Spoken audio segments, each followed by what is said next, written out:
Hello there, everyone.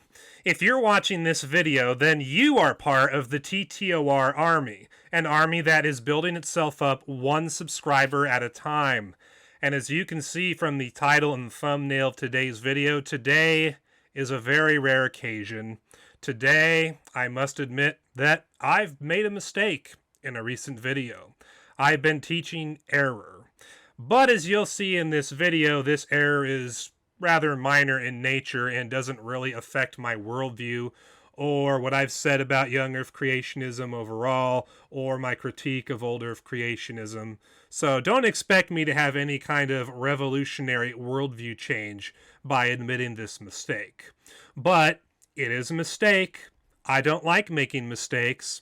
And I also don't like the fact that a lot of content creators and teachers on the internet have so much pride in them that when they are exposed for making doctrinal errors or making mistakes in how they interpret scripture or something else, they rarely ever admit to their mistakes. So I don't want to be a hypocrite. I want to be honest when I err. I want to be able to correct myself. Now, as you can see from the title of the video, I made a mistake regarding the age of Terah in Genesis 11:26. Now, why am I admitting that I made a mistake, and why am I correcting this mistake? Well, I actually, not too long ago, laid out exactly what the standard is for correcting me that I will accept. The video in particular that you're seeing on screen is my first live stream for GodTVRadio that I hosted, called GodTVRadio TTOR host, Olivia, Maynard, Transgender, LGBTQ, Cindi, VEKL, Keane. It is at the 28-minute and 41-second mark of this video where you hear me say the following. And even before that point, I always prided myself on being a Bible believer, and to me, if you can prove something is taught in the Bible, when it's read in a straightforward and contextual manner, and you can prove it, I will accept it if it all checks out. And so that's how I... So, as you saw me say a couple of weeks ago on GodTVRadio, if you can prove to me that I'm wrong about something and that the Bible teaches something, and that teaching is from a straightforward, contextual reading of the Bible, and it all checks out when I look into it, then I will accept that correction. And we had one of those occasions come up. So recently, I got a bunch of views on my video about David Falk and Terah and Genesis 11:26, and one of the people who commented on my video pointed out to me that in Acts chapter 7, Stephen said that Abram left Harran for Canaan after his father Terah died. Now, it's not David Falk who told me this, although he did make a video response to my video, one I have yet to watch. I forget what the username of this user was, but he directed me to Acts chapter 7, and I went to Acts chapter 7 to make sure he was right, and lo and behold, he actually was right. When you go to Acts chapter 7, verses 1 through 4, you read the following. Then the high priest asked Stephen, "Are these charges true?" To this he replied, "Brothers and fathers, listen to me. The God of glory appeared to our father Abraham while he was still in Mesopotamia before he lived in Harran. Leave your country and your people, God said, and go to the land I will show you. So he left the land of the Chaldeans and settled in Harran. After the death of his father, God sent him to this land where you are now living." Now, the end of Acts chapter 6 makes it clear that Stephen was speaking in the Spirit when he said all the things he says in Acts chapter 7. And we can clearly see here in Acts chapter 7, verse 4, that Stephen says that Abram left Harran for Canaan after his father Terah died in Harran. Now, Genesis 11:32 says that Terah was 205 when he died in Harran. Genesis 12:4, chapter 12, verses 4 through 5 says that Abram was 75 years old when he set out from Harran and went to Canaan. 205 minus 75 equals 130. So when in 11:26 of Genesis, when it says that Terah was 70 years old when he became the father of Abram, Nahor, and Harran, what a lot of people have interpreted, including Old Earth Creationists, is that Terah may have been 70 years old when the first of his 3 sons were born, but Abram was not the first one because he would have had to have been 130 when Abram was born, and yet he had 2 other sons, and it says he was 70 when he became the father of the 3. So they hypothesized that either Nahor or Harran was the firstborn son of the trio, and that Abram was born later on when Terah was 130. So that all checks out based on Acts chapter 7, verse 4.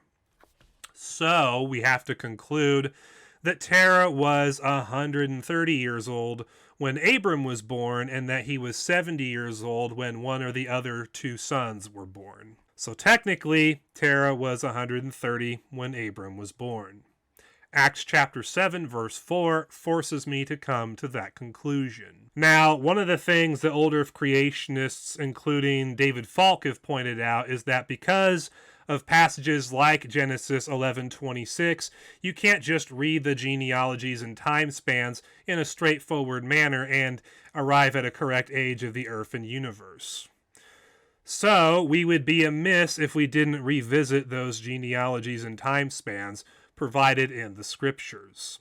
So, after I realized that Old Earth creationists were right about this particular verse, I decided to find out, okay, are there any other passages in the genealogies of Genesis 5 and Genesis 11 that have the format of Genesis 11:26? And I discovered there's only one other such place in those genealogies.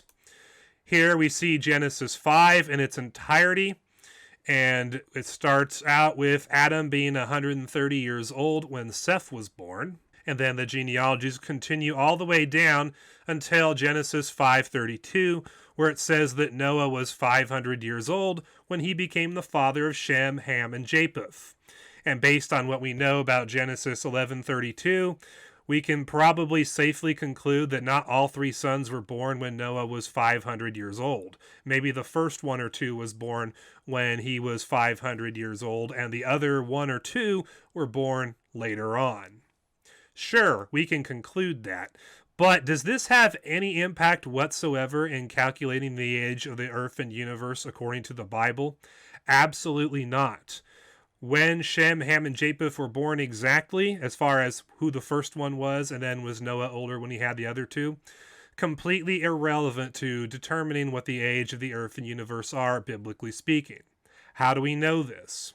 Well, Genesis 5:32 says that Noah was 500 years old. When you fast forward to Genesis chapter 7, verses 6 through 10, we see in verse 6 that Noah was 600 years old when the flood came. So 100 years passed between when Noah had the first of his 3 sons and when the flood came. Genesis chapter 8, 13 through 14 says that Noah was 601 years old when the flood went away. So the flood lasted 1 whole year of Noah's life. And then we see in Genesis 11, 10 through 32, which is the other set of genealogies in Genesis, we see that Arphaxad was the son of Shem, and he was born 2 years after the flood of Noah occurred. And then you start seeing the rest of the genealogy. Arphaxad turns 35, he becomes the father of Shelah. Shelah is 30 years old and he becomes the father of Eber, so on and so forth, until we get down to Terah in Genesis 11:26. So, being wrong about the age of Terah in Genesis 11:26 when Abram was born has only forced me to do 2 things. One, it's forced me to add an extra 60 years not only to the age of Terah when Abram was born, but also to add an extra 60 years to my calculation for how old the earth and universe are according to the data provided by the Bible. So, it is in chapter 1 of my book where I use the scriptural data to calculate what the age of the earth and universe actually is. And the part where Terah is 70 on page 22 is where I'll have to make the revision. I'll have to say that his age was 130 based on Acts chapter 7, verse 4. But what about the information after that? Well, if Terah was 130 when Abram was born, then where do we resume? Well, according to Genesis 21:5, Abram was 100 years old when Isaac was born.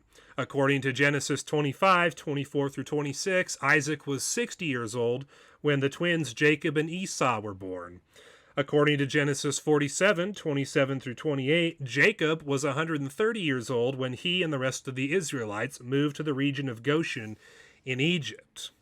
Then we add all of that data together, basically the entire time between the creation of Adam and Eve and when Jacob and the Israelites moved to Egypt.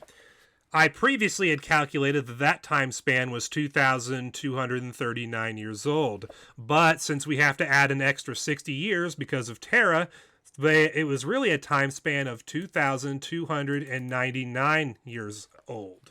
Then Exodus 12:40 says that the length of time that the Israelites were in Egypt, so basically the time from when Jacob and the Israelites moved to Goshen in Egypt to when the Exodus happened, was 430 years.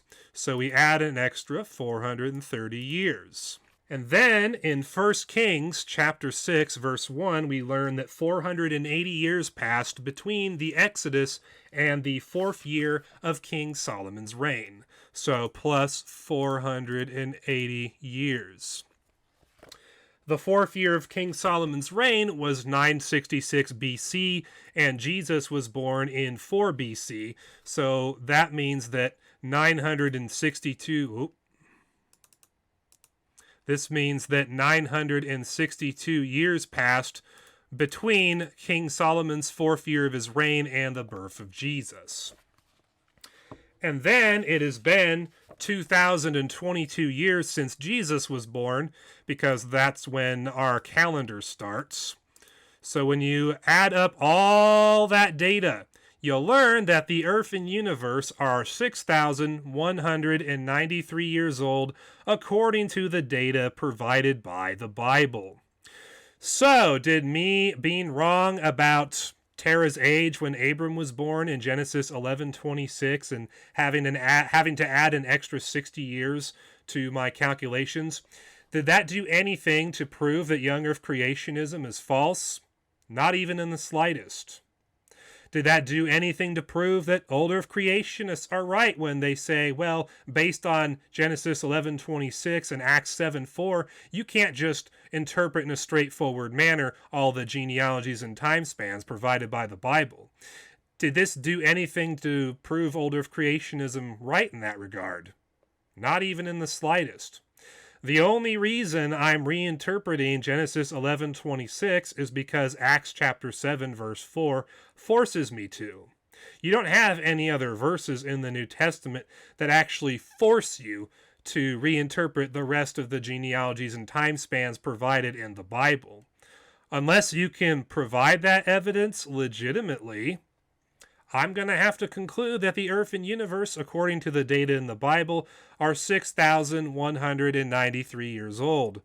So the only real thing that Old Earth Creationists have managed to accomplish as far as correcting me on this is that instead of me saying that the Earth and universe are a little over 6,100 years old according to the Bible, now I'll have to say that they're a little under 6,200 years old according to the Bible.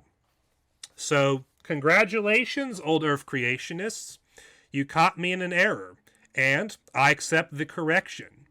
But accepting the correction, as we can see in this video, did absolutely nothing to disprove Young Earth Creationism or prove Old Earth Creationism. Thank you for watching this video.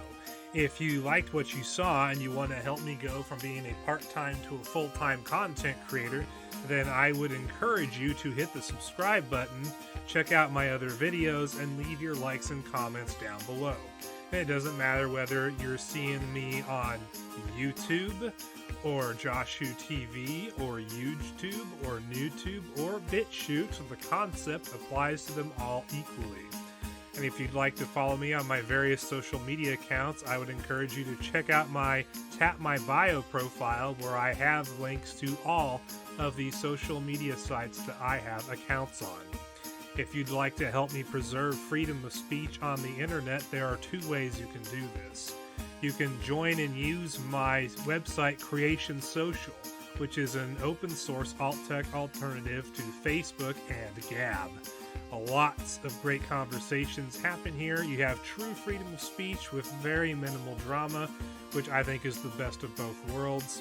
And if you like using Facebook at all, then you should definitely use Creation Social.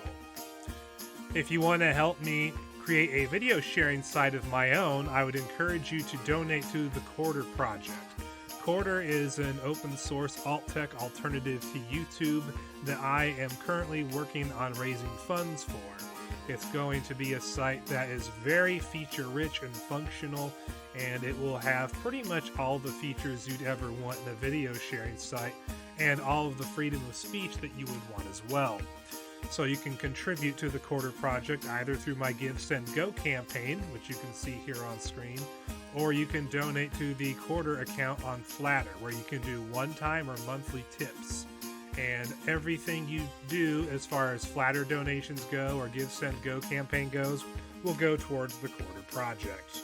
And if you'd like to help fund TTOR or the Creation Social and or Quarter projects, then you can purchase products from my Teespring store, where we have TTOR merch, we have Creation Social merch, and we have Quarter merch. And you'll find the link for that in the description box below as well. You can also help fund me by buying and reading my books.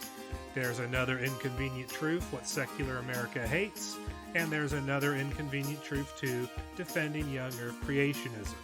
You can find access to these books on the TTOR website. Thank you for watching, and have an excellent day.